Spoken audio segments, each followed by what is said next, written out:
Good morning everyone. तो आज हम देखेंगे इंडिया जापान। तो जापान के बारे में कल से हमने आपको इंट्रोडक्शन बता दिया था। और भारत और जापान बड़ा ही आसान सा मामला है। और इंडिया जापान रिलेशन लगभग इंडिया यूएस रिलेशन के आधार पे चलते हैं, क्योंकि आप जानते हो जब भी कोई डेवलप नेशन होता है, जब भी कोई विकसित देश होता है, उसको देखने का तरीका हमेशा अलग होता है। तो जापान विकसित देश है, हाँ, बस इतनी बात है। यूएस की तरफ जापान वर्ल्ड ऑर्डर बनाने वाला नहीं है। जापान पावरफुल देश है, मेजर पावर है, लेकिन सुपर पावर नहीं। अब देखोगे हमारे जापान के बीच इंटरेस्ट जिस तरीके से बढ़ रहा है, वो हमेशा से ही संबंध यानी भारत जापान के बीच में पहली बात जो है वो सभ्यतागत संबंध है, सिविलाइजेशनल रिलेशन है।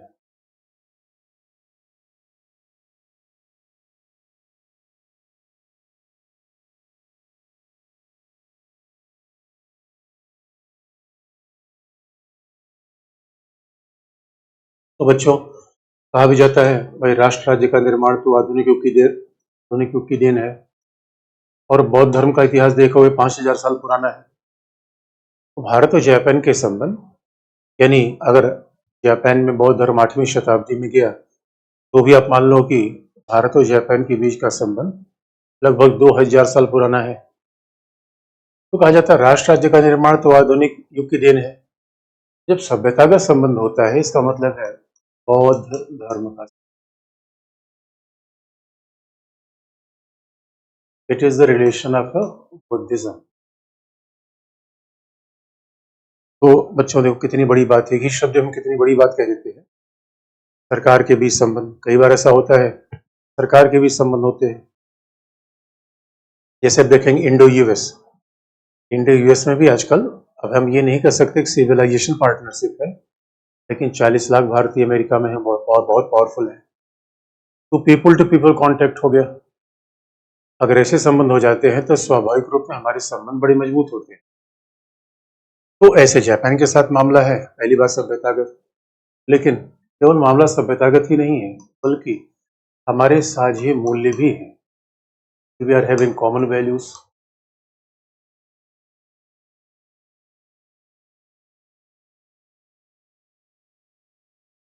यानी कॉमन वैल्यूज क्या है? उदारवादी लोकतांत्रिक व्यवस्था, लिबरल डेमोक्रेटिक वर्ल्ड ऑर्डर को मानने वाले देश हैं।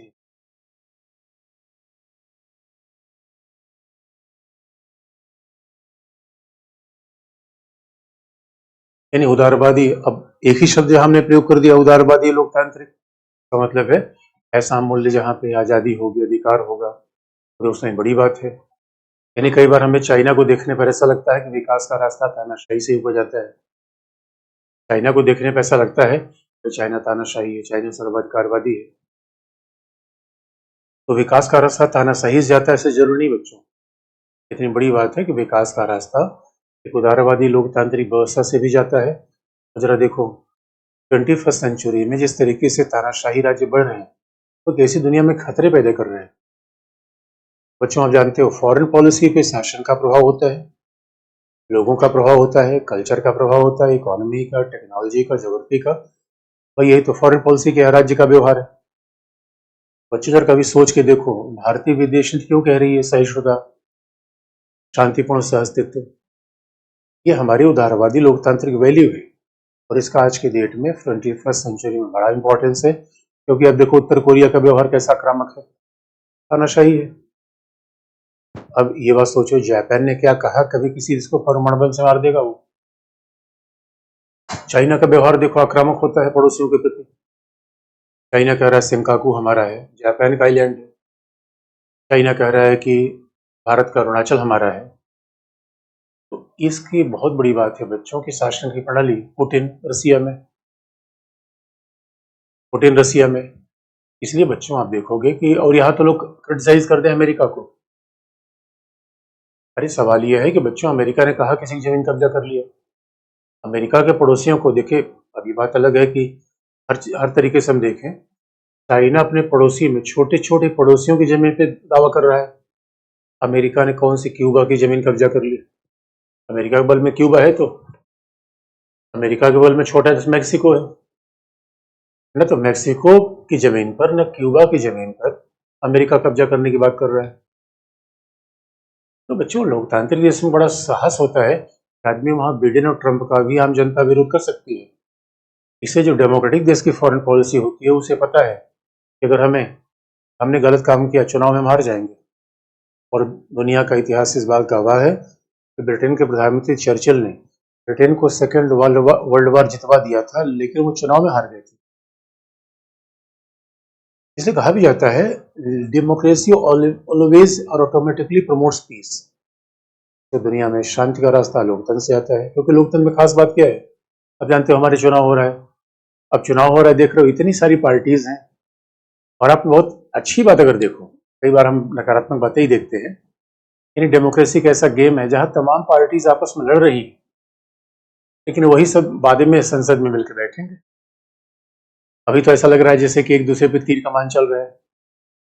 यानी डायलॉग है, डिलिबरेशन है, डिप्लोमेसी है। अगर बच्चों, बीजेपी और कांग्रेस का झगड़ा शांतिपूर्ण तरीके से हल हो सकता है, इंडिया चाइना क्यों नहीं? ये डेमोक्रेटिक कल्चर है। तो डेमोक्रेटिक कल्चर हमेशा रिलेशन को अच्छा बनाती है। यही तो साझे वैल्यूज हैं। ये साझे वैल्यूज हैं कि बच्चों, भारत और जापान मिलकर, और बहुत बड़ी बात है, अगर एशिया में आप देखो, एशिया में बच्चों लोकतंत्र, भाई लोकतंत्र कहानी तो यूरोप की है। एशिया में आप देख लो, बहुत कम ऐसे देश है जिन लोगों ने सक्सेसफुली डेमोक्रेसी चला रखा है। तो अब कहने को तो पश्चिम एशिया में लोकतंत्र ही नहीं है, साउथ ईस्ट एशिया में लोकतंत्र वैसा नहीं है जैसा हमारे यहाँ है। अब देखो, ईरान में चुनाव हो जाता है, आज़ादी है ही नहीं है। जहाँ कपड़े पहनने के भी आज़ादी ना हो, कैसी डेमोक्रेसी? साउथ ईस्ट एशिया में आप जाओगे, सिंगापुर में कभी भी विपक्षी दल को आगे आने दिया ही नहीं गया। इंडोनेशिया, मलेशिया, तो वहां पे आज़ादी बड़ी सीमित है, चुनाव तो हो जाता है, और विपक्षी दलों के लिए बड़ी प्रताड़ना भी वहां पे है। और थाईलैंड में राजा महाराजा का शासन। इस मामले में बहुत बड़ी बात है, एशिया में दो ऐसे देश हैं जो कम से कम साझे लोकतांत्रिक मूल्यों की रक्षा करते हैं, जिससे दुनिया में शांतिपूर्ण सहअस्तित्व का वातावरण पैदा किया जा सके। क्योंकि डेमोक्रेसी है क्या? Peaceful settlement of dispute. विवादों का शांतिपूर्ण समाधान करो। इसका मतलब है, अगर ये साझे मूल्य रहेंगे बच्चों, तो स्वाभाविक रूप में हम दुनिया को शांतिपूर्ण सहअस्तित्व, पीसफुल कोएग्जिस्टेंस का रास्ता दिखा सकते हैं। इसलिए अब ये लिखने का तरीका याद रखना बच्चों। अगर आपने समझ लिया अच्छे से, कभी लिखने में आपको प्रॉब्लम नहीं आएगी। तो मतलब जब यूरोपीय देश आएंगे, अमेरिका आएगा, जापान आएगा, ये मामला जरूर आएगा। लेकिन रसिया के लिए, चाइना के लिए ये बात तो हम नहीं लिखेंगे। लैटिन अमेरिका में कभी लोकतंत्र है, कभी नहीं, अफ्रीका में। तो इस लोकतंत्र होना और लोकतंत्र का स्टेबल हो जाना बहुत बड़ी बात है। साझे मूल्य हमारे हैं, और आप याद रखो, we are having common interest, साझे हित भी हैं।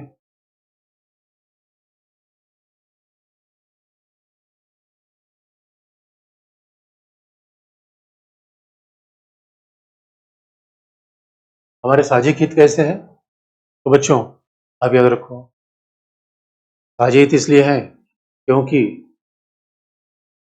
जापान की अर्थव्यवस्था दुनिया की सबसे तीसरी बड़ी अर्थव्यवस्था। जापान क्या है? Third largest economy of the world. और इंडिया क्या है? इंडिया की पांचवी बड़ी अर्थव्यवस्था। पांचवी बड़ी अर्थव्यवस्था। तो बच्चों, एक तरफ पांचवी बड़ी अर्थव्यवस्था, दूसरी तरफ तीसरी बड़ी अर्थव्यवस्था। अपने आप में जब इनके बीच तो संभावना बहुत सारी है, जब सच मानो, अभी भारत और जापान के बीच व्यापार इतना होना चाहिए उतना है नहीं बच्चों। इसलिए देखो, जब मोदी जी पहली बार 2014 में चुनाव जीतकर जापान की यात्रा पर गए, अब देखो जापान में वर्क कल्चर बहुत तगड़ा है। भारत में बच्चों बड़ी विडंबना ये है, वही सच बात है, जैसे सरकारी अधिकारी हैं, लटकाते हैं, भटकाते हैं, अटकाते हैं। आप ये सुन के हैरान हो जाओ, किसी भी सरकारी अधिकारी से समय पूछ लो तो क्या कहेगा? अरे सब वर्तमान सरकार बहुत खराब तरीके से काम कर रही है।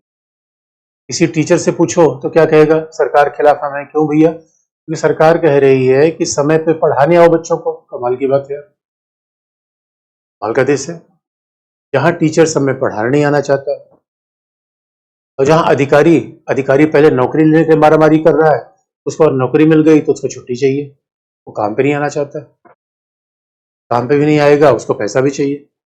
फिर मेरे बच्चों, हमारे यहाँ इसी वर्क कल्चर खासी कमी है। कमाल का देश है भाई। किसी से काम करने को बोलो और ये अधिकारियों के लिए बड़ी समस्या आती है। जो अधिकारी काम करना चाहता है, समय को उसके खिलाफ लामबंदी कर लेते हैं, उसके खिलाफ तमाम फर्जी मामले चला देंगे। ये भारत में बड़ी विडंबना है बच्चों। ये पहले मैं नौकरी भी चाहिए, और इसीलिए इसीलिए आप याद रखो, हमारी नौकरशाही के बारे में, सरकार की कार्यप्रणाली के बारे में जर्मनी है, जापान है, अमेरिका है, इनके बड़े निगेटिव फीडबैक है।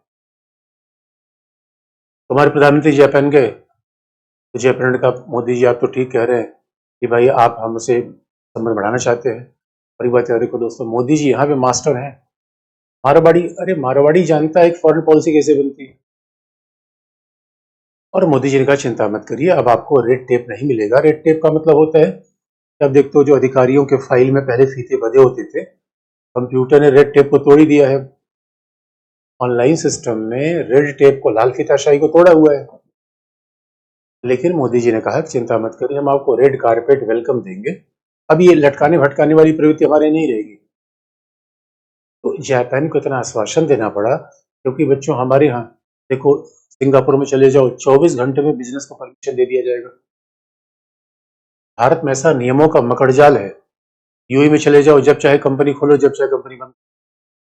हमारे यहाँ किसी की हिम्मत है कंपनी खोल देगा। यानी कहा जाता है कि इंडिया में बिजनेस करना बहुत टफ है। ये बड़ी सी इंटरेस्टिंग पार्ट है बच्चों, क्योंकि रूल्स ऐसे हैं, नौकरशाही ऐसी है, श्रमिक कानून ऐसे हैं, और जब भी हम इसको रिफॉर्म करने जाते हैं तो लोग हंगामा, आंदोलन, धरना प्रदर्शन। बच्चों जरा सोच के देख लो, चाइना पॉलिटिकली डिक्टेटर है, लेकिन वहाँ इकोनॉमिक सिस्टम हमसे अच्छा चलता है। इकोनॉमिक लिबरलाइजेशन चाइना में ज्यादा अच्छा इंडेक्स चल रहा है, और हम डेमोक्रेटिक होकर भी इकोनॉमिक लिबरलाइजेशन नहीं कर पाते, क्योंकि हमारे देश में दोस्तों जो देखो वही नेता है। हाल की बात है यार। इसलिए, और आप इकोनॉमी में पढ़ते भी होंगे, लेबर लॉज में रिफॉर्म करने की बात आती है, हमारे कृषि कानून में बदलाव की बात आई, लोग सड़क पर आ गए। हमारे यहाँ सरकार जब कोई कानून लेकर आती है तो लोग सड़क पे आ जाते हैं। इसलिए ऐसा कहा जाता है कि हमारे साझे इंटरेस्ट हैं। लेकिन भारत और जापान के बीच अभी आप देखोगे, कुल मिला के द्विपक्षीय व्यापार 15 बिलियन 20 बिलियन यहीं तक पहुंच पाते हैं। तो दो बड़ी देशों के बीच में, इतनी बड़ी इकोनॉमी के बीच में 15 बिलियन 20 बिलियन डॉलर, ये कोई ट्रेड है बस तो बच्चों? अपार संभावनाएं हैं। और जापान को फायदा क्या है? टोयोटा, होंडा और सोनी से भारत से बड़ा बाजार कोई होगा नहीं। तो जापान को बड़ा बाजार मिल रहा है, और हमें क्या फायदा है? हमें जापान की टेक्नोलॉजी चाहिए भाई, हमें तो जापान की टेक्नोलॉजी चाहिए। जापानीज टेक्नोलॉजी के मामले मास्टर है बच्चों, कोई भी टेक्नोलॉजी। और सच मानो, आने वाले समय में जिस तरीके से सोलर एनर्जी, विंड एनर्जी, आने वाले समय में तो पेट्रोल, नितिन गडकरी ने क्या कहा कि भारत आने वाले समय में हम भारत को पेट्रोल डीजल मुक्त बनाएंगे। इसका मतलब वाहन कैसे चलेंगे? ईवी से। ईवी के लिए आप जरा सोच के देखो, अगर इलेक्ट्रिक व्हीकल हम अपनाएंगे, सोलर एनर्जी, विंड एनर्जी, पवन ऊर्जा, ऐसे ऐसे स्रोत अपनाएंगे, उन सब के लिए टेक्नोलॉजी अगर किसी के पास है तो जापान, जर्मनी, अमेरिका। इसलिए बच्चों, सेमीकंडक्टर, इंडिया को सेमीकंडक्टर का हब बनाना है, ये विकसित देश ही तो काम करेंगे।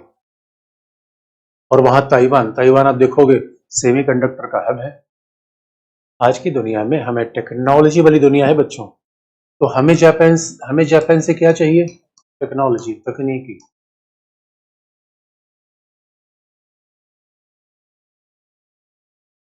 दूसरी बात, जापान को क्या चाहिए? मार्केट, भारत का बड़ा बाजार। इतना बड़ा बाजार जापान को कहाँ मिलेगा? कि जापान को भी देखना है कि अभी तो जर्मनी सोच रहा है जापान को पीछे कर दे। जर्मनी ताबड़तोड़ तरीके से आगे बढ़ा जा रहा है, तो दुनिया में कंपटीशन है। एक समय एशिया के सबसे बड़ी अर्थव्यवस्था जापान थी, आज चाइना ने उसे पीछे छोड़ दिया। अब जर्मनी सोच रहा है वही पीछे छोड़ दे, इंडिया कह रहा है हम भी आगे बढ़ जाएंगे। लेकिन उससे भी बड़ी बात है बच्चों, आप देखते हो सबसे बड़ी बात जापान का जो भारत के मामले में सहयोग बनता है, वो आधारभूत संरचना के विकास में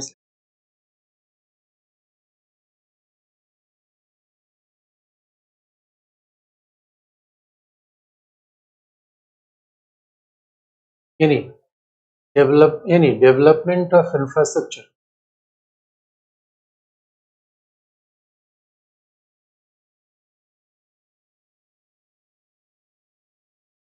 आधारभूत संरचना के विकास में सहयोग। और अब जरा सोच के देखोगे, अब बच्चों हम लिखने में क्या करते हैं, एग्जाम्पल कम लिखते हैं। अब मान लो कि जापान के साथ आधारभूत संरचना के विकास में कॉपरेशन आ जाए, फिर आप यही नहीं लिखोगे कि दिल्ली मेट्रो, यानी पूरे इंडिया में चले जाओ।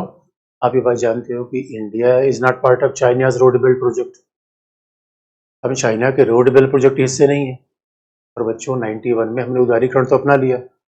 आप याद रखो, उदारीकरण अपनाओ, सोशलिस्ट इकोनॉमी अपनाओ तो बात का सिस्टम है।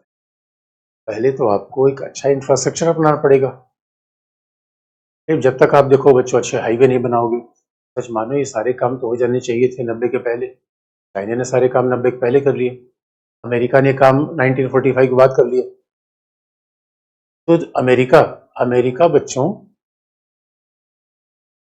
अमेरिका में अच्छी सड़कें इसलिए नहीं है कि अमेरिका डेवलप्ड है, उल्टा है, अमेरिका इसलिए डेवलप है कि अमेरिका में अच्छी सड़कें हैं। अभी आपने देखा होगा, अभी तो हम सड़कों को जाल बिछाने का प्रयास कर रहे हैं, एक्सप्रेस वे। इसलिए अभी आप देखो, पहली बार मुंबई में एक हार्बर कोस्टल लिंक बनाया गया है, जापान की सहायता है। दिल्ली यानी Ahmedabad Mumbai high speed train, जिसे हम बुलेट ट्रेन कहते हैं, जापान की सहायता है। और इतना ही नहीं बच्चों, अरुणाचल में, जम्मू कश्मीर में, यानी हिमालय क्षेत्रों में जितने इंफ्रास्ट्रक्चर का विकास किया जा रहा है, इनका स्ट्रेटेजिक ग्रुप में बहुत इंपॉर्टेंस है। जो चाइना से सटी हुई सीमा है, उन सब में हमें जापान सहायता दे रहा है। तो जापान तो हर फील्ड में इंडिया को कोऑपरेशन कर रहा है, ये कितनी बड़ी बात है। अदर सोच के देखो बच्चों, और ये जरा कल्पना कर लो, अफ्रीका अफ्रीका तो हमें सहायता देने लायक है नहीं, हमारे पड़ोसी सहायता नहीं देंगे, उल्टा तो हम उनको सहायता दे रहे हैं। यानी अगर हमारे सबसे बड़ा प्रयास है कि इंफ्रास्ट्रक्चर का विकास, तो सच मानो पूरे भारत में भी तो सड़कों की जाल से लिपटा होना चाहिए। रेल हाई हाई स्पीड, अब चाइना की सारी रेल हाई स्पीड ही है बच्चों। चाइना में कोई ट्रेन 350 किलोमीटर की रफ्तार चलती ही नहीं, और हमारे यहाँ तो हम कोशिश कर रहे हैं पहली ट्रेन हमारी चले। तो इसी लॉन्ग टर्म डेवलपमेंट नहीं हो पाता। इसलिए कई बार लोकतंत्र में क्या होता है, सरकारें केवल चुनाव जीतने के लिए काम करती है, तो ये बड़ा दुर्भाग्य हो जाता है। सरकार केवल 5 साल का डेवलपमेंट प्लान लेके चलेगी, किसी को भैंस दे दिया, किसी को लैपटॉप दे दिया, किसी को साइकिल दे दिया, तो फिर लॉन्ग टर्म डेवलपमेंट बिल्कुल नहीं हो पाता। अरे कोई निवेशक तब आएगा जब आपका इंफ्रास्ट्रक्चर होगा। जरा सोच के देखो, अमेरिका, रसिया, जर्मनी, इंग्लैंड, किसी विकसित देशों से कंपेयर करो, जापान का सबसे बड़ा इन्वेस्टमेंट है भारत के इंफ्रास्ट्रक्चर के डेवलपमेंट में। ये बहुत बड़ी बात है बच्चों। और आज की डेट में जापान चाहता है कि भारत आगे बढ़े, भारत की इकोनॉमी आगे बढ़े, क्योंकि जापान को फायदा है। इसलिए सबसे बड़ा मुद्दा क्या है बच्चों, इंफ्रास्ट्रक्चर का डेवलपमेंट।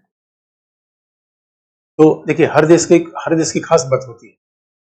अमेरिका का आप देखो इतना बड़ा इन्वेस्टमेंट हमारे इंफ्रास्ट्रक्चर में नहीं है, और न यूरोप किसी और देश का है।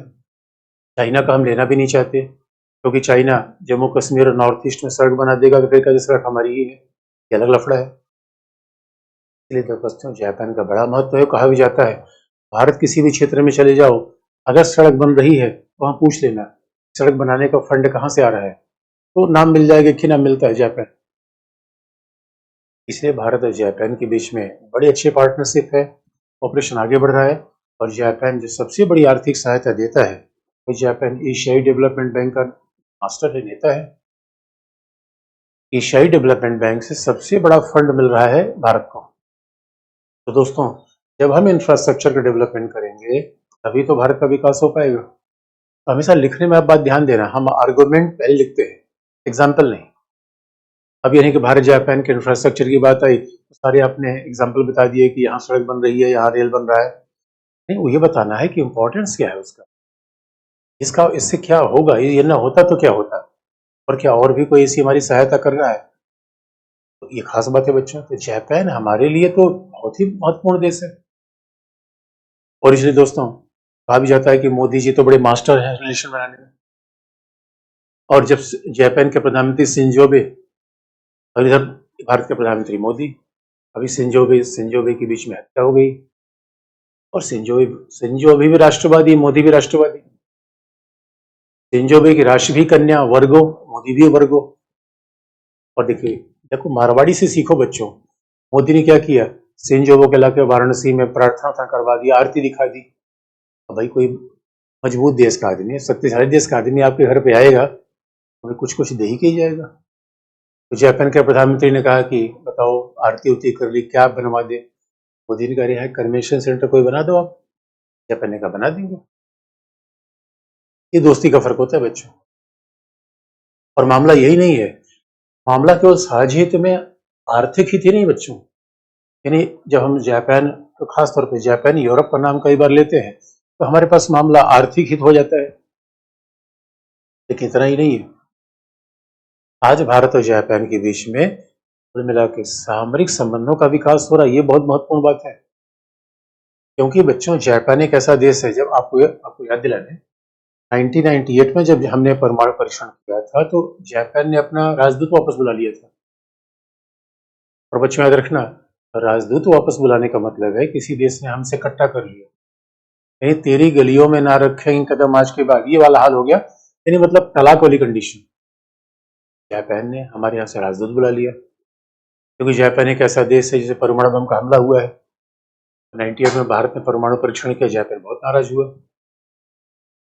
लेकिन हम जापान को बता रहे थे भाई देखो, हमारा काम शांतिपूर्ण उद्देश्यों के लिए है, तुम चिंता मत करो। हम हथियार तो बना ही नहीं रहे, जापान मान नहीं रहा था। यानी 98 में वो जापान जो हमारे ऊपर इतना बड़ा प्रतिबंध लगा रहा था, जिसने अपना राजदूत वापस बुला लिया, आज वही जापान हमारे साथ सामरिक संबंध बना रहा है बच्चों। यानी ऐसा 20 साल में क्या चेंज हो गया। ये सबसे बड़ा चेंज है राइज ऑफ चाइना। इसलिए दुनिया में राइज ऑफ चाइना ने पूरी दुनिया को बदल रखा है। इसलिए बच्चों, अगर हम जापान के साथ सामरिक संबंधों की बात करें तो बहुत खास बात है। अगर हम जापान के साथ आर्थिक संबंध तो ही है, इतना बड़ा, मैं स्वाभाविक रूप से इतनी बड़ी सहायता में जापान दे रहा है, तो जापान के साथ आर्थिक संबंध तो ही है। सबसे बड़ा मुद्दा क्या है, जापान हमें सामरिक संबंध भी जापान आगे बढ़ेगा। ये सबसे इंटरेस्टिंग पार्ट है, क्योंकि वैसे सामरिक संबंध से पहले ये कहानी ये भी आपको बता दें, यानी किसी चीज का महत्व कितना ज्यादा होता है ये देखने की बात है।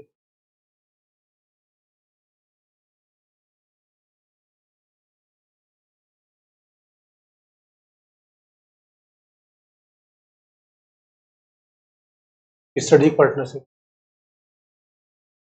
तो देखो बच्चों, सामरिक संबंध जापान जैसे देश के लिए बहुत महत्वपूर्ण है, जो हमेशा जापान के संविधान में ही लिखा हुआ है। जापान कहता है भाई हम शांति सेना रखेंगे, यानी आत्मरक्षा सेना, सेल्फ डिफेंस फोर्स जापान रखेगा। ये जापान का प्रिंसिपल है।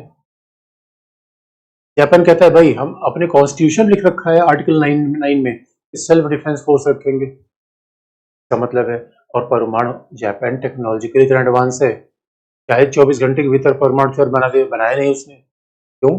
शांति की बात करता है। लेकिन बच्चों वही सवाल है कि जापान के लिए कंडीशन बदल रही है, हमारे लिए भी कंडीशन बदल रही है। नहीं, सामरिक संबंध बन क्यों रहा है, ये भी इंटरेस्टिंग पार्ट है। लेकिन जापान का नजरिया हमारे प्रति बदला कैसे, ये भी बड़ा इंटरेस्टिंग है। कि जब पहली बार हुआ, दिल्ली मेट्रो बन रही थी भारत में, पहली बार मेट्रो बनने का प्लान आया, ये हुआ भाई जापान के पास जाए या पैसा लाया जाए। तो बच्चों जापान के पास हम गए, जापान ने मना कर दिया, उन्होंने कहा ना भाई आप पे भरोसा नहीं है, आप लोग पैसा ले लोगे सही समय चला ही नहीं पाओगे, आप यहाँ लोग काम हम करते नहीं। जापान को हमने समझाया, अरे गुरु यार देखो तुम चेले हो, अरे बौद्ध धर्म का मानने वाला देश है दोस्तों, चेला ही तो है हमारा। लेकिन चेला गुरु पर विश्वास करने को तैयार नहीं था। ये सोच लो गुरु की क्रेडिट क्या थी बच्चों दुनिया में। भारत इतना विशाल देश है, इतनी युवा जनसंख्या, कमाल की क्षमता, फिर भी ऐसा मामला हमने बना रखा था। तो उसके बाद श्रीधरन को भेजा गया, जिन्होंने कोंकण रेल बनाई थी। श्रीधर ने कहा भाई देखो, हम तो विश्वास करो, 8 किलोमीटर के लिए तो कम से कम पैसा दे दो, 8 किलोमीटर मेट्रो के लिए पैसा दे दो, और तुम्हें लगता है कि समय से पूरा नहीं कर पाएंगे तो ठीक है, फिर पैसा मत देना। क्योंकि इंडिया में दोस्तों ये ओवर कल्चर है, कोई प्रोजेक्ट समय पर पूरा नहीं होता। कोई सरकार इस कल्चर को बदलने का प्रयास कर रही है। इसलिए अब देखो, पहली बार हमारे भारत में हो रहा है कि कोई हाईवे हो वो 3 साल में बन जा रहा है, 5 साल में डेडलाइन दिया जा रहा है। उसमें भी लटकाने भटकाने वाले तमाम लोग हैं, उसमें भी समस्या पैदा करने वाले कम लोग नहीं है। तो बच्चों, ये भारत में एक नया कल्चर है कि भाई हर चीज को 2 साल में 3 साल में चेंज, और ये जापान का कल्चर है, और यहाँ से चाइना ने सीखा हुआ जापान से। यानी जापानी अगर कोई काम कहेंगे 3 साल में करेंगे तो 2.5 साल में ही कर देंगे। और हमारे यहाँ पहले क्या होता था, कोई प्रोजेक्ट में एक बार उद्घाटन होता था, उसके बाद 5 साल बाद फिर उद्घाटन होता था, 3 बार तो उद्घाटन होता था, चौथी 5वीं बार कहीं बनता था, तो 30-30 साल में प्रोजेक्ट बनते थे। तो किसी तरीके से जापान ने कहा ठीक है भाई, श्रीधरन को भेजा गया। तो श्रीधर ने कहा भाई 8 किलोमीटर के लिए बस भरोसा तो करो। जैसे दिल्ली मेट्रो चली, मेट्रो में इतनी भीड़ आ गई कि मेट्रो चल नहीं पाई, और सही समय से पूरा हो गई। इसीलिए जापान ने कहा अब आओ पैसा ले जाओ। इसीलिए कहा जाता है फॉरेन पॉलिसी में, दुनिया में दोस्तों हम तो कहते हैं कि इन्वेस्टर भाग जाए, हकीकत की बात है कि इन्वेस्टर हमारे आने को तैयार नहीं था। तो अभी स्टेबिलिटी, क्रेडिट बनने का प्रयास किया जा रहा है। तो आखिर में ऐसा क्या फैक्टर है कि जापान के साथ हमारे सामरिक संबंध बन रहे हैं? वाई, ऐसा क्यों हो रहा है? ऐसा क्यों हो रहा है बच्चों? पहला, फिर वही बात है, चीन का शक्तिशाली उभार, यानी साझा खतरा,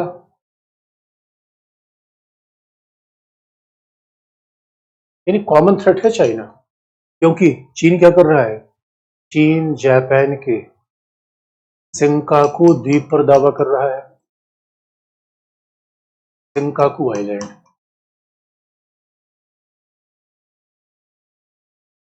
चीन जापान के सेंकाकू आइलैंड पर दावा कर रहा है। जबकि चीन क्या कर रहा है? चीन का भारत के साथ सीमा विवाद है ही। तो हमारा बॉर्डर डिस्प्यूट पहले से है। उसके बाद बच्चों, उससे भी इंटरेस्टिंग पार्ट है, चीन का एक दोस्त है उत्तर कोरिया।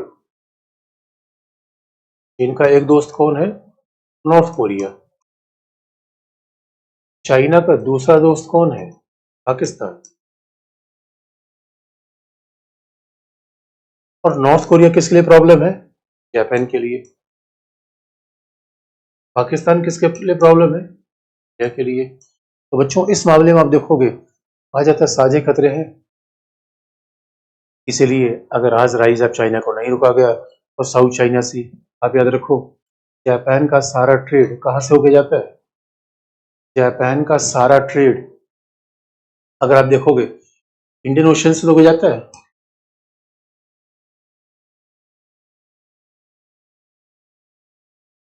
और इंडियन ओशन में है कौन? इंडिया है। इसलिए बच्चों, अगर साउथ चाइना सी में, ये पूरा एरिया है साउथ चाइना सी का, और यहीं से सारा, यानी इंडियन ओशन से ये सारा वेस्ट, सारा ऊर्जा की आपूर्ति वेस्ट एशिया से हो रही है, जापान के लिए भी। अब यहां से जापान का शिप जाएगा तो साउथ चाइना सी होके जाएगा। और जरा सोच के देखो किस तरीके से मामला बदल रहा है। अब ताइवान, ताइवान को लेकर चाइना अगर माचोगड़ी करेगा तो जापान प्रभावित होगा। इसलिए इसलिए कहा जाता है कि मलक्का स्ट्रेट से लेकर यहाँ तक आगे बढ़ने के लिए, और जब भी कई बार हिंद महासागर में जापानी शिप आती थी। एक बार तो सूडान के डाकू बड़े कुख्यात थे। सूडान के डाकुओं ने क्या किया था? जापान का शिप ही लूट लिया। जापान ने तुरंत फोन किया, भाई कहाँ हो? अरे हमने कहा कोई बात नहीं, लोकेशन भेजो, मेरे दोस्त को क्या गया। जापान ने कहा भाई हम लूट गए। इंडिया ने कहा बस लोकेशन भेजो, बस तुरंत हम आए। उसके बाद इंडिया दंदना के पहुंचा और सूडानी पायलट्स को मारा, 2-2 लाखा। और जापान के शिप को छोड़ा दिया। जापान ने कहा थैंक्स लॉर्ड दोस्त, और हमने कहा friend in need friend in deed. यानी क्या है दोस्तों, आपातकाल परखिए चारी, धीरज धर्म मित्र और डैश डैश डैश। इनका आपातकाल में तो परीक्षण होता है कि साथ है या नहीं है। इसलिए ये बात कही जाती है कि किस तरीके से इंडिया और जापान के स्ट्रेटेजिक चल रहे हैं। साउथ चाइना सी में फ्रीडम ऑफ नेविगेशन रहे, इंडियन ओशन में चाइना का प्रभाव बढ़ेगा तो जापान के लिए भी समस्या आएगी।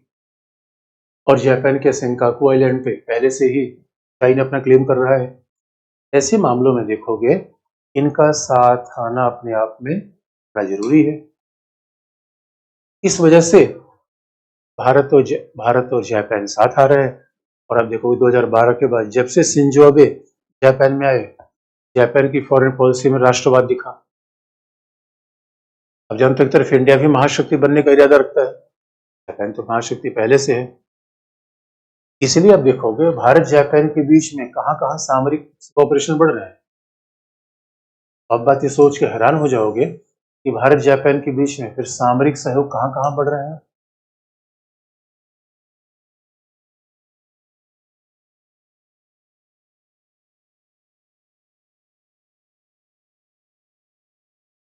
स्ट्रेटेजिक कोऑपरेशन बढ़ कैसे रहे हैं?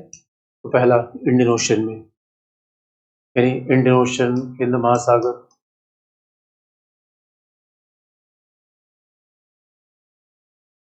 इंडियन ओशन में। उसके बाद फिर कहा, साउथ चाइना सी में, दक्षिण चीन सागर में। रूल बेस्ड वर्ल्ड ऑर्डर रहे, फ्रीडम ऑफ नेविगेशन रहे साउथ चाइना सी में। इसलिए भारतीय प्रधानमंत्री जापान गए और प्रधानमंत्री ने इशारों में कहा 21वीं शताब्दी में विस्तारवाद साम्राज्यवाद हम बर्दाश्त नहीं करेंगे। और 21वीं शताब्दी में विस्तारवाद साम्राज्यवाद कर कौन रहा है? Japan, China. और जैसे ही चाइना इधर डोकलाम डोकलाम पर कंट्रोल करने का प्रयास कर रहा था, जापान ने उसकी निंदा की। मैंने जापान के पीएम से कहा कि भाई कुछ बोलो, तो जापान ने कहा कोई कोई बात नहीं दोस्त, हम बोलते हैं। इतना ही नहीं, इसीलिए आप देखोगे भारत जापान के बीच में यानी लॉजिस्टिक समझौता हुआ है जो अमेरिका के साथ है।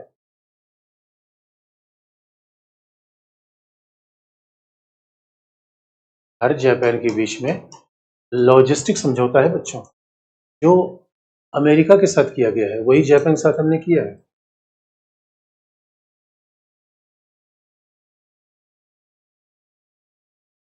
और लॉजिस्टिक एग्रीमेंट किसके साथ है? यानी अगर हमारी, और अभी कुछ दिनों पहले हमने जापान के साथ यानी कई सैनिक अभ्यास किए, जिसमें भारत चीन से बंगाल में तो तीनों सेनाओं का संयुक्त अभ्यास किया गया। और हम सैन्य अभ्यास में, मालाबार सैन्य अभ्यास में हिंद महासागर में जापान को लगातार बुला रहे हैं। तो देखो यही 2014 के बाद हमने पॉलिसी बदली है। पहले हम हिंद महासागर के सैन्य अभ्यास में जापान को बुलाने से परहेज करते थे। हमने कहा भाई जापान क्यों बुलाया जाए, चीन बुरा मान जाएगा। अब सवाल ये है बच्चों, एक ही कहानी है, मैंने पहले बता रखा है। भाई चीन बुरा माने अच्छा माने उसे हमारा कंसर्न थोड़े।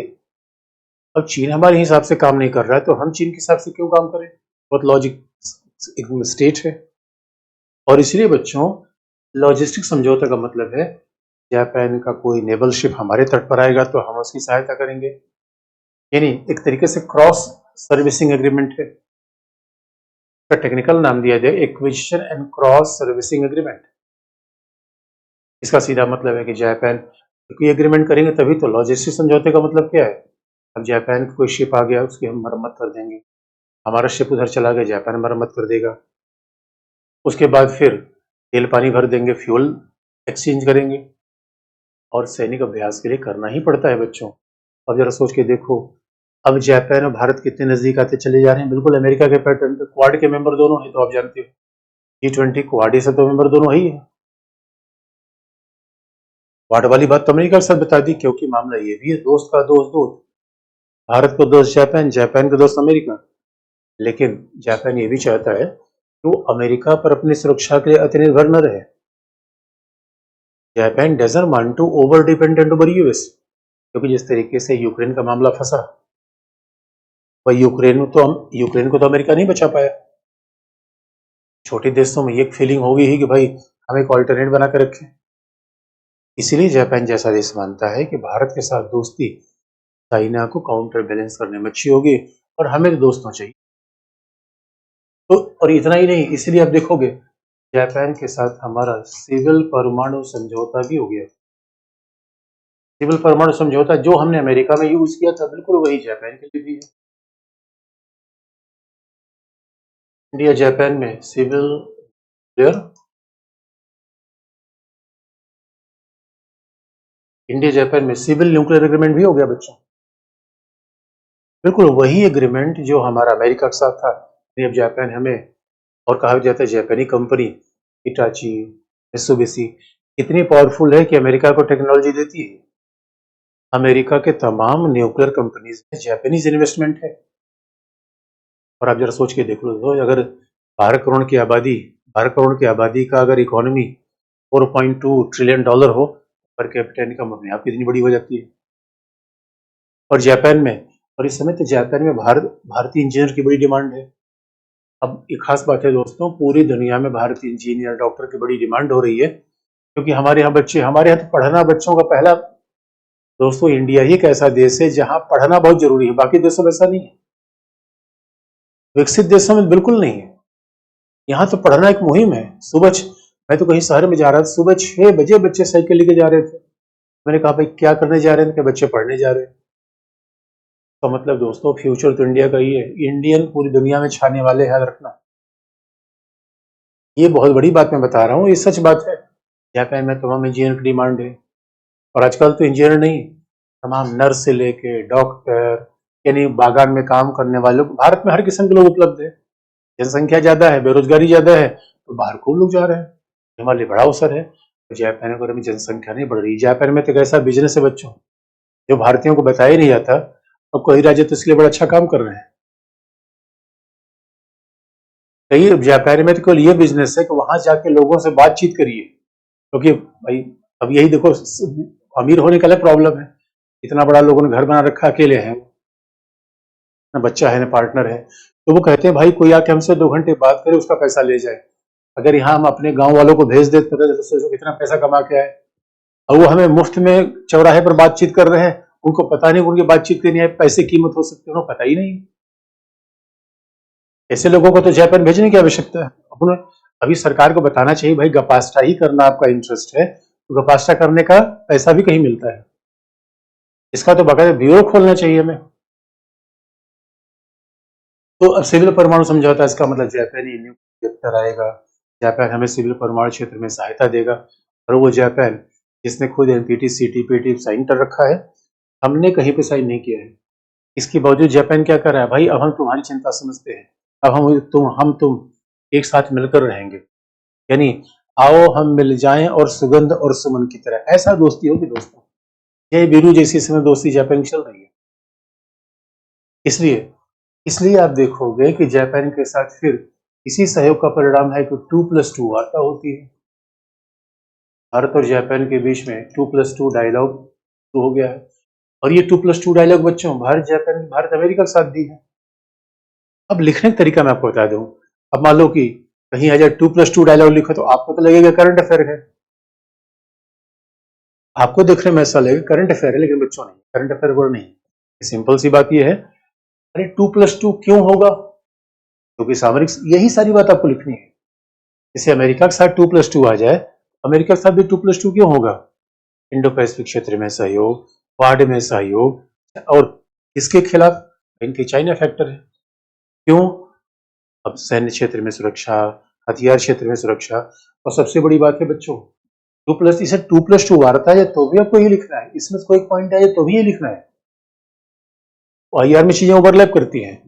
अब अमेरिका में हमने इतना पढ़ लिया 2+2, भाई 2+2 का मतलब है जहां 4 यार मिल जाए, तो 4 यार कौन होंगे? वो 4 यार फुक्कड़ थोड़े होंगे बच्चों। 4 यार कौन?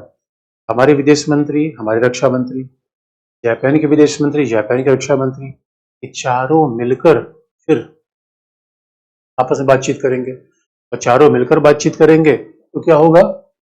ये अपने आप में संबंध बेहतर हो जाएंगे। ये क्या है, 2+2 है, ये 2+2 है। तो एक ही चीज बार बार पूछता है। सबसे बड़ी बात है दोस्तों, भविष्य में आप देखना, भविष्य में क्या हो रहा है। भविष्य में अभी जापान ने क्या किया है, चूंकि जापान में हमने कहा कि राष्ट्रवाद आगे बढ़ रहा है, जापान अपनी सुरक्षा की बात को आगे बढ़ा रहा है। यदि अभी भी जापान ने कहा है वो परमाणु बम नहीं लेगा, जापान के संविधान में बदलाव नहीं है, क्योंकि आज भी जापान कहता है सेल्फ डिफेंस फोर्स रखेगा। याद रखना, जापान का सेल्फ डिफेंस फोर्स इतना तगड़ा है कि बड़े बड़े सेनाओं प्रभारी है वो। इसलिए बच्चों, जापान जापान क्या कर रहा है उसकी नई पॉलिसी में, क्योंकि बड़ी इंटरेस्टिंग बात है, सेकेंड वर्ल्ड वॉर के बाद जापान ने कभी किसी को हथियार नहीं बेचा, वेपन्स नहीं बेचा जापान ने, वो शांतिवादी देश था। इसके बावजूद तीसरी बड़ी इकोनॉमी थी। सोचो, हथियार बेचता, दुनिया में सारी महाशक्ति हथियार बेचती है, जापान नहीं बेचता था। लेकिन अब उसने पॉलिसी चेंज कर ली है, अब जापान भी दुनिया को सैन्य सामग्री बेच रहा है। Japan is willing to export defence equipment.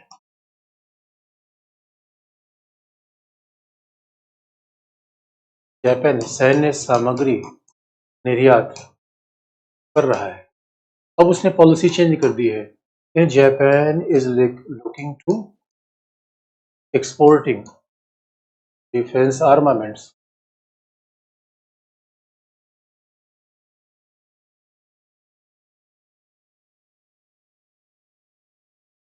अब स्वाभाविक रूप से जैसे U2 एम्फीबियस एयरक्राफ्ट है। एम्फीबियस का मतलब समुद्र से उड़ेगा, समुद्र में लैंड कर जाएगा, समुद्र से उड़ेगा, जमीन पर लैंड कर जाएगा। अब जापान टेक्नोलॉजी के मामले में मास्टर है ही है। तो मान लो कई बार समुद्र में कई डिजास्टर होता है, समुद्र में कोई दुर्घटना हो गई, वहां पे यानी जो डिजास्टर मैनेजमेंट होता है उसके लिए हम सहयोग कर सकते हैं। अगर U2 जैसा जहाज हमको मिल जाए तो एयरक्राफ्ट कैरियर की आवश्यकता नहीं है। आप जानते हो बोर्सकोप की आवश्यकता क्यों होती है, INS विक्रमादित्य, INS विराट, क्योंकि ये क्या करता है, इस पे तमाम फाइटर जेट तैनात किए जाते हैं। जब हमारे पास U2 जैसा मिल जाए फिर तो जरूरत ही नहीं किसी की।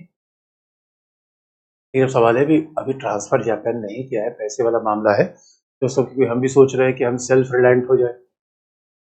वही तो ये सोच रहे हैं कि जापान के साथ हम टेक्नोलॉजी लेके सेल्फ रिलायंट हो जाए। दोस्तों देखो, दोस्ती एक बात होती है। मैं दुकान पे गया, दुकान पे लिखा था बिजनेस से दोस्ती नहीं। इसका मतलब है भैया, उधार नहीं मिलेगा, भले दोस्त हो गए उधार थोड़ी मिलेगा। तो बच्चों, इमोशनल होने की आवश्यकता नहीं है। अब जापान हमारी दोस्ती है, ये नहीं कि चेले ले जाओ, तुम तुम्हारे गुरु हो और ले जाओ हथियार और डिफेंस ले जाओ, कोई पैसा देना नहीं बच्चों, तो देना पड़ेगा।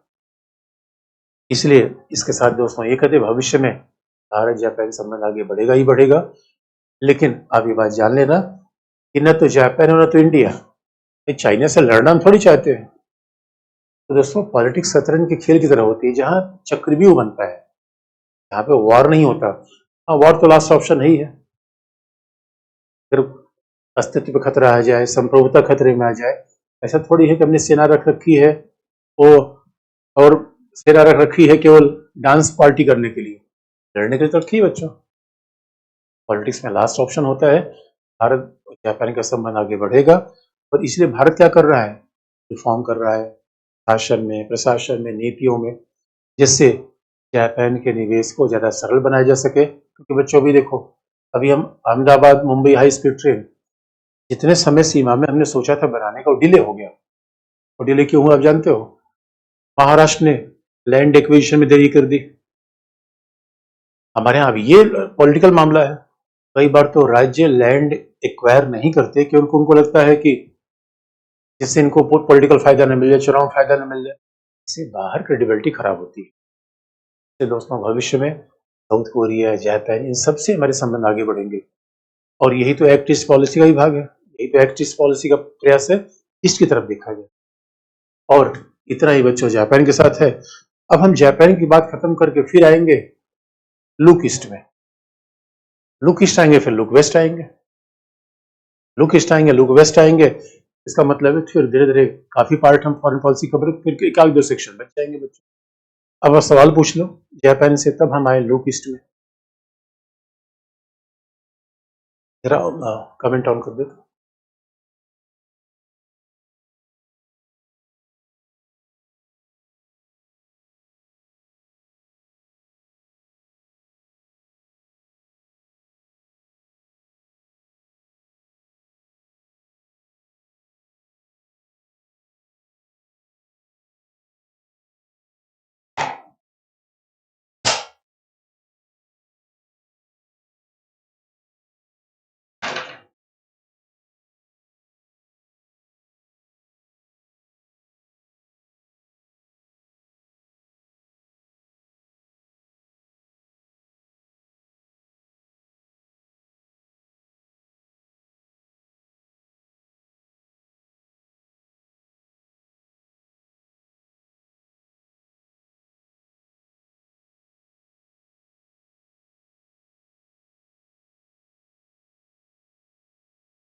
मेरे मुंह पर लगाओ ना टीवी में।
किसी बच्चे ने पूछा civil nuclear agreement, what is civil nuclear agreement? मेरे बच्चों, सिविल न्यूक्लियर एग्रीमेंट सिंपल ही बात है, कल भी मैंने बताया था कि ऊर्जा उत्पादन के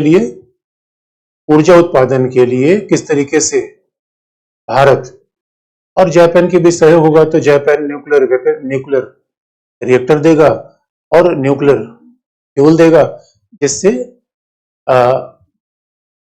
भारत में परमाणु ऊर्जा का उत्पादन हो सके।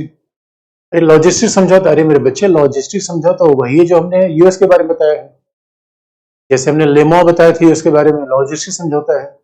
और लॉजिस्टिक का मतलब क्या है? भारत और जापान की डिफेंस फोर्सेस के बीच में अब रिपेयरिंग होगी, सैनिक अधिकारी दूसरे गड्ढे का प्रयोग कर सकते हैं। लॉजिस्टिक समझौता मैंने कल ही बताया था। सामान्यतः अब किसी बच्चे ने 2+2 बता दीजिए, 2+2 क्या है? आपके सामने लिखा हुआ है। इन 2+2 क्या है? रक्षा मंत्री विदेश मंत्रियों की बातचीत है, क्यों है? सामरिक सहयोग है। क्या सामरिक सहयोग के क्षेत्र में सहयोग है, ये मामला है। ये तो आपको इसे तो सारा इसमें लिखा हुआ है।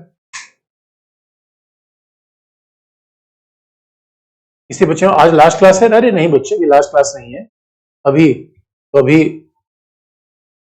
कुछ क्लासेस और बाकी हैं। चाइना का पांडा नीति क्या है? पांडा नीति क्या है? अब मेरे बच्चों, चाइना का पांडा नीति भाई एक सीधी सी बात है, चाइना कुल मिला के सॉफ्ट पावर को आगे बढ़ाना चाहता है। चाइना कुल मिला के पांडा नीति अपने आप में कोई एक तरीके का पॉलिसी है चाइना की, कि चाइना अपने सॉफ्ट पावर को, अपने प्रभाव को बढ़ाना चाहता है। जैसे गुरु जी जापान के द्वीप पर दावा करना चीन छोड़े तो हमारा साथ छोड़ के चीन से मिल जाएगा, तो गलत है। अरे नहीं बच्चों, अब तुम सोच रहे हो कि चाइना जापान पे केवल, अब देखो हमने कितनी बार कहा है बच्चों, झगड़ा केवल आइलैंड का नहीं होता है, झगड़ा प्रभुत्व का होता है। चाइना चाह रहा है कि हमारे जैसा कोई प्रभुत्वशाली देश न रहे, आसपास हमारे कोई पावरफुल देश न रहे, और चाइना चाहता है कि जापान अमेरिका से मित्रता छोड़ दे, क्योंकि जापान, दक्षिण कोरिया, ताइवान, ये सब ईस्ट के देश सब अमेरिकी दोस्त हैं। तो मामला ऐसा है मेरे बच्चों। सिविल परमाणु समझौता है, अरे मेरे जैसे जैसे बिजली का उत्पादन होता है यार, तो सिविल परमाणु समझौता मतलब क्या है? बिजली उत्पादन के लिए, अनुसंधान के लिए, जो अमेरिका के साथ जो हमने कहा बिल्कुल वही है। U2 एक एयरक्राफ्ट है भाई, ये एयरक्राफ्ट है जो कई बार आपने देखा हो ना कि अभी कुछ दिनों पहले हमारे प्रधानमंत्री गए थे और सरदार पटेल की मूर्ति के सामने जहाज उतर गया था, फिर पानी से उड़ा, निकल गई। इसी को इस एम्फीबियस या उभयचर एयरक्राफ्ट कहा जाता है। क्या लिखा था आपने, क्या लिखा था आपने अभी? सामरिक संबंध क्या है सर? अरे निशा बेची बच्चे, सामरिक संबंध मैंने बता रखा है, जो सुरक्षा के लिए संबंध होता है। पहली क्लास में जाओ, ये सब मैंने बता रखा है, पॉइंट में लिखवा रखा है। लगता है बच्चे पीछे वाली बात भूलते जा रहे हैं। भारत जापान मिलकर चीन पर हमला नहीं कर सकता है। हमला हमला करने वाली बात नहीं होती, बच्चों वाली बात मत करो कि हमला कर देंगे। अरे क्यों हमला कर देंगे भाई? अरे अपने हित को आगे बढ़ाना है या लड़ना है? तो बच्चों फॉरेन पॉलिसी में क्या है? साम दाम भेद और दंड। दंड आखिरी मौका है, और न चाइना लड़ना चाहेगा ना हम लड़ना चाहेंगे। सब में चाहते हैं चीन का प्रभाव, चीन धमकी देना बंद करे, या किसी बच्चे आगे पढ़ाइए। हम लॉजिस्टिक समझौता कब हुआ? अरे लॉजिस्टिक समझौता अभी 2017-18 का समझौता है सर। हम अपनी इकोनॉमी पर आधारित हो सकते हैं सिर्फ, तो दुनिया में कभी भी कोई, यार ऐसा दुनिया में कैसे होगा? अब तुम सोच लो कि तुम ही अपनी सब्जी खरीदने कहीं और जाते हो सकता है किसी के पास गेहूं हो तो कोई दाल खरीदने जाता है। अरे बच्चों, आत्मनिर्भर होने का मतलब ये नहीं होता कि हम दूसरे से लेना न लेकिन सप्लाई चेन ऐसा ना हो जाए कि चाइना चाइना अगर हमारे यहाँ कुछ कल पुर्जा भेजे तो हम कुछ बना ही नहीं पाए। जैसे कोविड में क्या हुआ था? ऐसा पता चला कि पूरी दुनिया चाइना पे ऊपर निर्भर है। निर्भरता नहीं होनी चाहिए बच्चों, अन्यथा पूरी दुनिया में कोई ऐसा देश नहीं है जो किसी पर लेन देन न करे। फिर क्या कहे, भारत और जापान के हितों से टकराहट, क्या कहे भारत जापान के हितों, क्या लिखा है बीरू? ओ मैं बीरू क्या लिख रहा है? हम जापान हो क्या निर्यात करते हैं? जापान क्या निर्यात करेंगे बच्चों? सॉफ्टवेयर, थोड़ी दवाइयाँ, एग्रीकल्चर प्रोडक्ट। अब आजकल तो ऐसा हो रहा है, जापान सोच रहा है कि टोयोटा हमारे यहाँ बने क्योंकि हमारे श्रम सस्ता है। देखो जापान में कार बनाना महंगा होगा, तो जापान सोचता है हमारे यहाँ कार बनाकर पूरी दुनिया में बेच दे। ये भी भविष्य का प्लान है। इकोनॉमिक डेवलपमेंट हो जाए इंडिया के, बाकी बेरोजगारी रह जाएगी तो क्या फायदा है इंडियन पब्लिक को? अरे राज मेरे बच्चे, तुम कोई यूट्यूब देख रहे हो, पॉलिटिकल पार्टी के लोगों को सुन रहे हो, जब तक देश की अर्थव्यवस्था 10% आगे नहीं बढ़ेगी तब तक बेरोजगारी दूर नहीं होगी। अरे मेरे बच्चे, हाईवे आएगा तो हाईवे में बगल बैठ के कोई सब्जी बेच सकता है, कोई पानी की दुकान खोल सकता है। हाईवे आएगा शहर में जाके हम नौकरी कर सकते हैं, हाईवे आएगा ठेका ले सकते हैं। यानी पहले देश का विकास होगा तभी नौकरी मिलेगी। अरे हाईवे आएगा, अब बुलेट ट्रेन बन जाओ, सोचो बुलेट ट्रेन चल रही है, यानी इंजीनियर को मौका मिला ट्रेनिंग देने का। और जापान की टेक्नोलॉजी है बुलेट ट्रेन के लिए, जो टनल समुद्र के नीचे जा रही है जापानी बना रहे हैं। भाई एक बार हम सोचेंगे देखेंगे तभी तो बनाएंगे। इसलिए इसीलिए पॉलिटिकल पार्टी वाला अप्रोच मत रखो, सैद्धांतिक अप्रोच रखो। अरे जो इकोनॉमी वाले सर बताए उसको बात रखो। अगर पॉलिटिकल पार्टी की बात करोगे तो फिर तो कैसे पता चलेगा यार, तो पढ़े लिखे व्यक्ति हो, फिर तो सामान्य बात हो गई। भारत जापान के बीच हितों को लेकर टकराव है क्या सर? साहिल, भारत जापान के बीच हितों के बीच कैसे टकराव होगा? अब पूछ रहे हो कि अनुष्का शर्मा और विराट कोहली के बीच संबंध कैसा है? अरे टकराव क्या होगा यार, कहीं चाय बनाने को लेकर झगड़ा उगड़ा हो सकता है, बाकी कोई टकराव नहीं है। भारत अमेरिका से आगे नहीं निकल सकता क्या सर? अरे मेरे बच्चों, हम तो किसी से आगे निकल सकते हैं जिसके पास इतनी जनसंख्या हो, जितने पास युवा संसाधन हो, जिसकी जहां पढ़ने लिखने वाले बच्चे इतने ज्यादा हो। हम तो देख के दंग रह जाते हैं कि मुखर्जी नगर में पार्क में बच्चे बैठ के पढ़ते हैं, ये कहीं दुनिया में होता है बच्चों? इसलिए भारत तो किसी को पीछे छोड़ सकता है, समय की बात है। भारत जापान के क्या लिखा बच्चों? इकोनॉमिक्स क्लास कब चलेगी? अरे तुम चल जाएगी, सब क्लास होगी। और अच्छा बता दिया जाएगा मेरे बच्चों, सिविल परमाणु समझौता कब हुआ? सिविल परमाणु समझौता यार 17-18 में हुआ।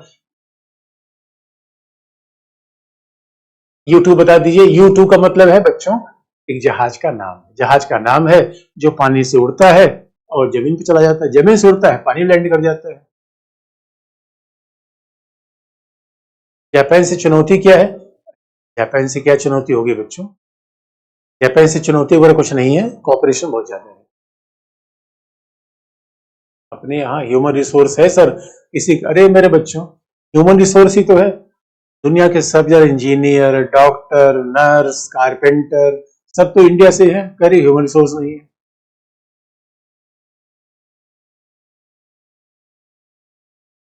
किसी पूछा भारत जापान के विवाद नहीं है? नहीं नहीं मेरे बच्चे, हमने कहा अरे आप तो विराट कोहली अनुष्का शर्मा के बीच विवाद पूछ रहे हो।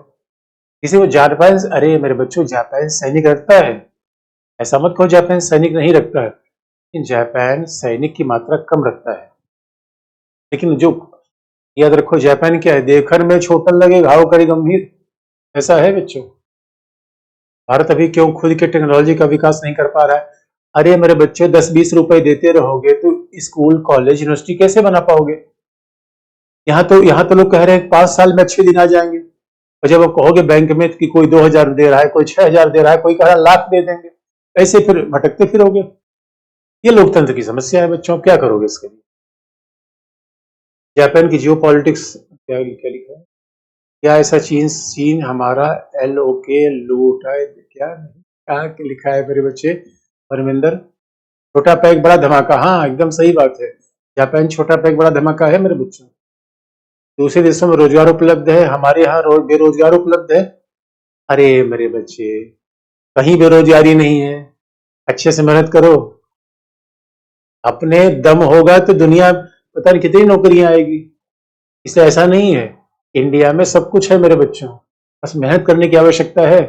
और ये जवान आदमी को नकारात्मक नहीं होना चाहिए, जवान आदमी को यार पूरी दुनिया पड़ी है देने के लिए, बेरोजगारी बेरोजगारी पता नहीं कहाँ रख ले रहा हो।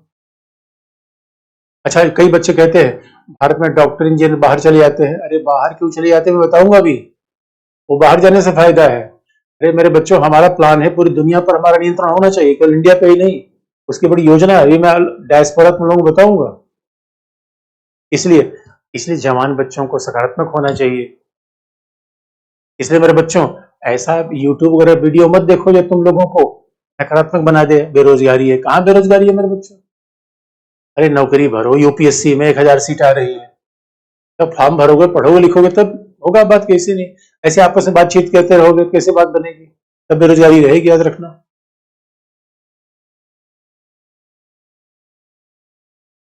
ठीक है, इसी बच्चे का 2+2 डायलॉग। अरे मेरे बच्चे, एक ही बात है। अरे किसी बच्चे में लगता है सर नियंत्रण होगा दुनिया पर? अरे प्रदीप, बिल्कुल होगा, तुम चिंता मत करो, तुम पहले पढ़ो लिखो अच्छे से, पढ़ो लिखोगे तभी तो होगा नियंत्रण। बताओ हमारे, तो अब जरा हम आगे बढ़े। अब मेरे बच्चों आगे बढ़े और आगे बढ़ के देखते हैं एक्ट ईस्ट पॉलिसी। किसी बच्चे ने कहा मैं आपकी बात से सहमत। अरे मेरे बच्चों, लोकतंत्र है, लोकतंत्र में तो यहाँ कोई किसी की बात से सहमत नहीं होता, लोग गांधी की बात से सहमत नहीं है। तो सहमत असहमत होने के बाद तो देखो, ये तो अपनी मर्जी है, और हमारा काम है बच्चों को सही बात बताना। बाकी सहमत होना असहमत होना ये तो अपना फंडामेंटल राइट है, और यही हमारे यहाँ लोकतंत्र खास बात है। यहाँ तो कोई किसी से असहमत हो सकता है, और असहमत है तभी हमारे यहाँ इतने सारे विचार हैं, मुंडे मुंडे मतिर बिंदा, और इसीलिए लोकतंत्र भी है। अब अगला, भारत की पूर्व की ओर देखो की। अब हम देखें बच्चों, भारत की लुक ईस्ट पॉलिसी, कल ही करते हैं क्या? कल करते हैं, ठीक है बच्चों, लुक ईस्ट पॉलिसी कल देखेंगे, आज कल इतना है।